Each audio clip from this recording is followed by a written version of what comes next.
a lot of news coming out of Comic-Con today, as we expected. We all knew Saturday was going to be a big day. But what I think is very interesting, that it's become very clear that if anyone can compete with the Marvel versus DC battle that's been well established when it comes to comic book movies or just blockbusters in general, it's Legendary. Now, Legendary isn't a movie studio, and I guess to some degree neither is Marvel Studios, right? They have the in their name, but they're a division of Disney. And Legendary, who used to be over at Warner Brothers, now has their new home at Universal. But they understand this business, and they helped establish what Warner Brothers has going on with their DC properties, because they were the production company behind Nolan's trilogy, and then of course Man of Steel. They've left. DC is now on their own, and I think you see a clear change of tone to go along with that. But then today, Legendary's panel followed Warner Brothers, and they made a huge splash. And right now you see them dominating the headlines. Godzilla 2, which a big announcement, we'll talk about that in a moment, is already above Gal Gadot on Twitter. And I think that's just fascinating development that right now we're not talking about Marvel or DC, we're talking about Legendary. And I think if there's one thing they wanted to prove, as I said in my analysis going into Comic-Con, was that Legendary wanted to prove they didn't need the DC properties to make headlines. And I think they've definitely proven that. And they seem to have moved on to giant monsters. That's been a hit and a miss for them. They missed with Pacific Rim. They're still moving forward with a sequel. But Godzilla, well, I think there have been some disappointment in terms of the quality of the film. Now, come on, you guys have to admit that we're divided. Some people liked it, some people didn't, and I think its box office reflects that, because it kind of lost some of its momentum at the box office. We'll get into box office numbers in a moment, because I think there's another element there that Godzilla 2 should be very aware of. But Godzilla was huge out of the gate. It put Gareth Edwards immediately on the map. He's going to get the new Star Wars spin-off. That was a huge announcement, and I think that Legendary sees that this is something they can really corner. It's something they would have to themselves. So not only do they have Godzilla 2 coming out, but they've announced Skull Island, which of course is the home of King Kong, that place he's first discovered and then brought back to civilization. Lots of different kind of monsters there. It's very derivative. You know, we wondered if how they would handle having both Pacific Rim and Godzilla. And I wonder about them adding Skull Island to the mix. Now, perhaps they're going to create some monster cinematic universe. I think, and you know, Universal is where they're building their monster classics into a new franchise. They're rebooting that, as we've covered here on Beyond the Trailer, discussed over on Morning Movie News. So maybe they can even factor that in. You know, so Universal maybe wants to corner the monster market. And I'm curious, do you want to see Godzilla take on King Kong? I believe crossovers like that have happened in the past. You know, audiences liked them back then. Let's see if Legendary can make that cool. They certainly did do a very good job with Godzilla, and I think the standout in that film, for me at least, was the monsters. In fact, I think everyone can agree that Godzilla did a phenomenal job with the monsters and really got them right. And as much as I liked Godzilla, I thought the Muto were particularly cool. I thought they were very scary looking and very well realized. And a chief complaint about Godzilla is that there wasn't enough screen time for the monsters. Well, it looks like Legendary has heard you, and so has Toho, which apparently have given them more toys to play with for this sequel. Now, Gareth Edwards introduced they would be making Godzilla 2 at Comic-Con via video. They said the video came from a galaxy far, far away, and he will be completing that Star Wars spin-off before he approaches Godzilla. So that Star Wars spin-off is the Godzilla sequel. So that Star Wars spin-off is set for 2016, so that gives you some idea how far away Godzilla 2 is. I hope they spend all that time on the script. So who else are they going to have? They're going to have Mothra, Rodan, and Ghidorah. Please forgive me if I'm mispronouncing any monster's name. But those are all, I believe, monsters that teamed up with Godzilla. They were Godzilla's, like, his crew. He rolls deep.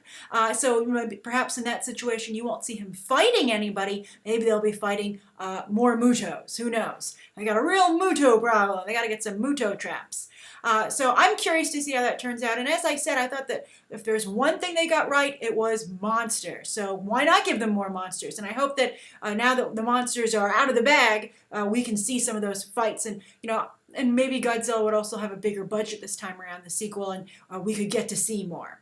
Now, let's turn our attention to the human characters. Now, as you might recall, there was quite a showdown between me and some of you in the comment section about the ethnicity of the main characters in the film. And I felt quite strongly there should be an Asian lead. And some people said, well, what about Ken Watanabe?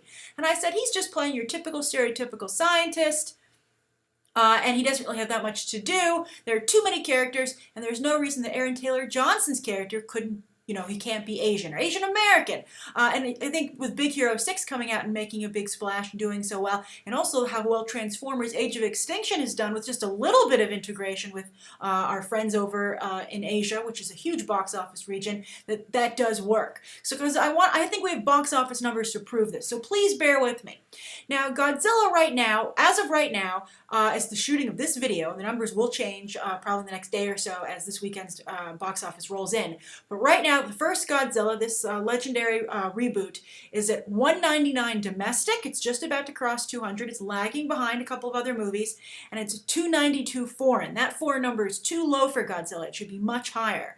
Worldwide, Godzilla is at $491, putting it at number 6. Not a bad number for the year. But at that $491 number, it's worth noting that numbers 1 through 5 are all in the $700 million range. So there's quite a gap between 5 and then 6, which is Godzilla at $491. Now, what can Godzilla do to get those numbers up? And I'm telling you, have an Asian cast member, a lead, a very big role. And the reasoning is when you look at its numbers opposite Transformers Age of Extinction, they're not Godzilla size. They've been squished. Transformers is the Godzilla there. In China, Godzilla grossed $77 million. Now, some of you are going to argue that Japan is not very popular with China, so perhaps they wouldn't like their material. But this is something that Legendary is going to have to work to fix, because $77 million for Godzilla in China, whereas Transformers Age of Extinction, which of course a large chunk of the film took place in China, actually shot in Hong Kong. They did do some scenes in Detroit, but they did also shoot in Hong Kong, and it features Li Bingbing, a Chinese actress. 285 million versus 77 million. Godzilla has got to get that number up. Then in South Korea, Godzilla only got a piddly $5 million out of that country. Frozen, for instance, got like in the 70s, and Transformers 4 did 42. 5 versus 42, they have to get that number up as well. Now, interestingly, neither of these films, Godzilla or Transformers Age of Extinction, has opened in Japan yet, so we can't compare those numbers. But for Godzilla, they need to increase their appeal to the Asian audience, because these numbers are just way too low, inexcusably low. And I think that, hopefully Gareth Edwards is going to rewatch Godzilla with a red pen and figure out where he made mistakes, because I think that I would throw stuff out, but I wouldn't throw Gareth Edwards out. I think there's definite talent there as a filmmaker. He just is a little weak in the story department. And then, as I said, this needs to be optimized for the Asian market. So I'm curious to what you guys think. What do you think of Godzilla 2? Are you excited that they're making it? What do you think of it with adding more monsters? Do you want to see more monsters? And then also, what do you think of it from the business perspective? What do you think can be done to get those Asian box office numbers up, considering it's just not as competitive as Transformers Age of Extinction? Because there's no reason that if Godzilla had been a better movie, because it had potential. Right now you're dealing with a situation of unrealized potential. But that trailer, as you might recall from my trailer review, was phenomenal. And if the movie had been executed with the same level of expertise, you could have had maybe one of the best movies of the year, both critically and financially, and perhaps one of the best of all time. I felt this had real Dark Knight potential going in, and maybe that can be realized in the sequel. It could be like, Batman Begins versus Dark Knight. That would be pretty good. So write your thoughts down below. Thank you for tuning in to my Comic-Con coverage, and you can check out some more episodes right now.